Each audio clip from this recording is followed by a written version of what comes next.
সূর্য তখন ধীরে ধীরে অস্ত যাচ্ছিল। আকাশটা লালচে আভায় রঙিন হয়ে উঠেছে। ছোট্ট গ্রাম নূরনগরে সবাই দিনের কাজ শেষে ঘরে ফিরছে। কিন্তু গ্রামের এক কোণে বসে আছে যুবক সালেহ, চোখে এক অদ্ভুত চিন্তার ছাপ। সালেহ ছোটবেলা থেকেই আল্লাহ ভীরু ছিল, কিন্তু বড় হতে হতে দুনিয়ার ব্যস্ততা, বন্ধুদের প্রভাব আর জীবনের নানা টানাপোড়েনে তার ইবাদতে ঢিলেমি চলে আসে। নামাজ কখনো পড়ে, কখনো পড়ে না। মাঝে মাঝে মনে হয় আরও সময় আছে, বুড়ো হলে ঠিক হয়ে যাব। সেদিন বিকেলে মসজিদের ইমাম সাহেব খুতবায় বলছিলেন, কিয়ামত আসবে হঠাৎ, কেউ জানবে না কখন। সেই দিন মানুষ তার প্রতিটি কাজের হিসাব দেবে। এই কথাগুলো সালেহর মনে গেঁথে যায়। সে বাড়ি ফিরেও অস্থিরতা কাটাতে পারে না। রাতে খাওয়া শেষ করে বিছানায় শুয়ে পড়ল, কিন্তু ঘুম আসছে না। হঠাৎ জানালার বাইরে অদ্ভুত এক আলো দেখতে পেল। বাতাস যেন থেমে গেছে। চারপাশে এক অজানা নীরবতা। কিছুক্ষণ পরই সে ঘুমিয়ে পড়ে। সে দেখতে পেল পৃথিবীটা কেমন যেন বদলে গেছে। চারপাশে মানুষ দৌড়াচ্ছে, চিৎকার করছে। আকাশ ফেটে যাচ্ছে, পাহাড়গুলো ধসে পড়ছে। হঠাৎ এক বিকট শব্দ। সিংহায় ফুঁ দেওয়া হয়েছে। সালেহ বুঝতে পারল এটাই সেই দিন, কিয়ামতের দিন। মানুষ কবর থেকে উঠে দাঁড়াচ্ছে।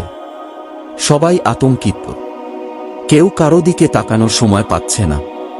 মা তার সন্তানকে চিনছে না, ভাই ভাইকে চিনছে না। সালেহ নিজেকে দেখতে পেল সে দাঁড়িয়ে আছে বিশাল এক ময়দানে, যাকে বলা হয় হাসরের ময়দান। তার চারপাশে অসংখ্য মানুষ। কেউ কাঁদছে, কেউ দোয়া করছে, কেউ আবার হতবাক হয়ে দাঁড়িয়ে আছে। হঠাৎ ঘোষণা এলো, আজ তোমাদের প্রতিটি কাজের হিসাব নেওয়া হবে। সালেহার বুক কেঁপে উঠল। তার সামনে এক ফেরেশতা এসে দাঁড়াল, হাতে একটি বই। এটা তোমার আমলনামা। সালেহ কাঁপা হাতে বইটা নিল। বই খুলতেই সে দেখতে পেল তার জীবনের প্রতিটি কাজ সেখানে লেখা আছে। ছোট ছোট ভালো কাজ, একজন গরিবকে সাহায্য করা, মায়ের কথা শোনা, কারো সাথে ভালো ব্যবহার। কিন্তু এর পাশে আরো অনেক কিছু। নামাজ ছেড়ে দেওয়া, মিথ্যা বলা, গীবত করা, অহংকার করা। সালেহ কাঁদতে লাগল, হে আল্লাহ, আমি তো ভাবতাম এগুলো ছোট ভুল। ফেরেশতা বলল, আল্লাহর কাছে কিছুই ছোট নয় যদি তাওবা না করা হয়। তারপর তাকে নিয়ে যাওয়া হলো মিজান এর সামনে, যেখানে ভালো আর খারাপ কাজ ওজন করা হয়। এক পাশে রাখা হলো তার ভালো কাজগুলো, আরেক পাশে খারাপ কাজগুলো। প্রথমে মনে হচ্ছিল ভালো কাজ বেশি, কিন্তু ধীরে ধীরে খারাপ কাজের পাল্লা ভারী হয়ে উঠল। সালেহ হতবাক, আমি তো এত খারাপ ছিলাম না। একটি কণ্ঠ ভেসে এলো, তুমি জানতেই না কতটা অবহেলা করেছ। এরপর সবাইকে নিয়ে যাওয়া হলো সিরাতের সেতু এর দিকে। এটি জাহান্নামের ওপর দিয়ে তৈরি একটি সূক্ষ্ম সেতু, চুলের চেয়েও সরু, তলোয়ারের চেয়েও ধারালো। নিচে জাহান্নামের আগুন জ্বলছে। আগুনের শিখা আকাশ ছুঁয়ে যাচ্ছে। মানুষ একে একে পার হচ্ছে। কেউ বিদ্যুতের গতিতে পার হয়ে যাচ্ছে, কেউ ধীরে ধীরে, কেউ আবার পড়ে যাচ্ছে আগুনে। সালেহার পালা এলো। তার পা কাঁপছে। আমি পারব তো? সে হাঁটতে শুরু করল। প্রথমে ধীরে, তারপর একটু দ্রুত। কিন্তু হঠাৎ তার পা পিছলে গেল। সে নিচে পড়তে লাগল। ইয়া আল্লাহ, আমাকে বাঁচান।